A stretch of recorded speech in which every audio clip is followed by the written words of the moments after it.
So, why does purpose matter in business? And because it's one of those things that can come across as a bit ethereal, it can come across as something that you can't necessarily grab easily, people kind of dismiss it.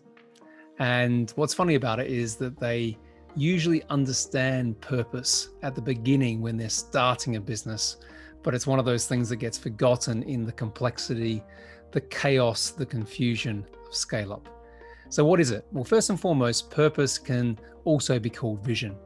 It's simply about understanding where you are going. It's about, sometimes said, starting with the end in mind.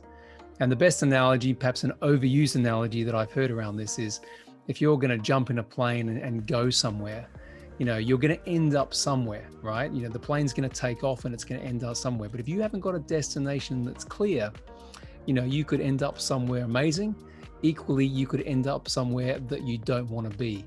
Whereas if you set the intention, you know exactly where that plane's going to go before it takes off, then it doesn't really matter what happens on the journey. If the winds pick up or there's, some storms or whatever else, you're still going to get to the end place because you've set that intention early on.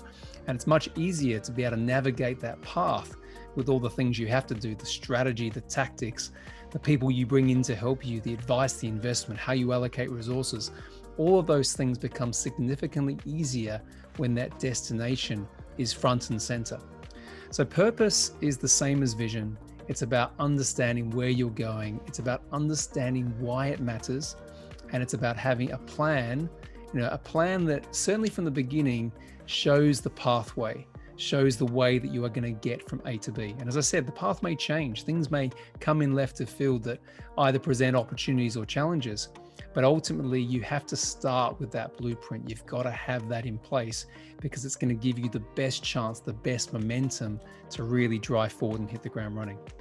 And I just want to come back to why, because Simon Sinek says you should start with why, whereas I say you should start with vision, you should start with purpose.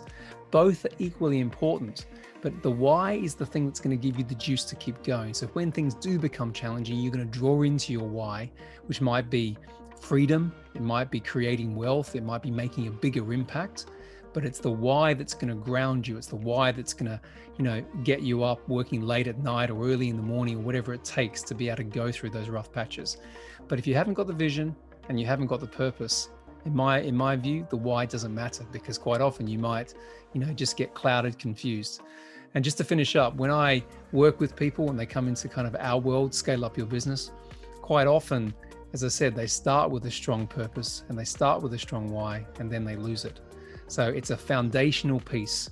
If that's happening to you right now, you've got to get away for a while. You've got to start working more on your business. You've got to reconnect with the reason you started this process. And I guarantee if you do that, you're going to have one of the key foundations, one of the 6 peaks of value creation, as I call it, in place. And that's going to give you momentum to fire, to grow, to scale, and get to the place that you've always wanted to get to, both for your business and for you.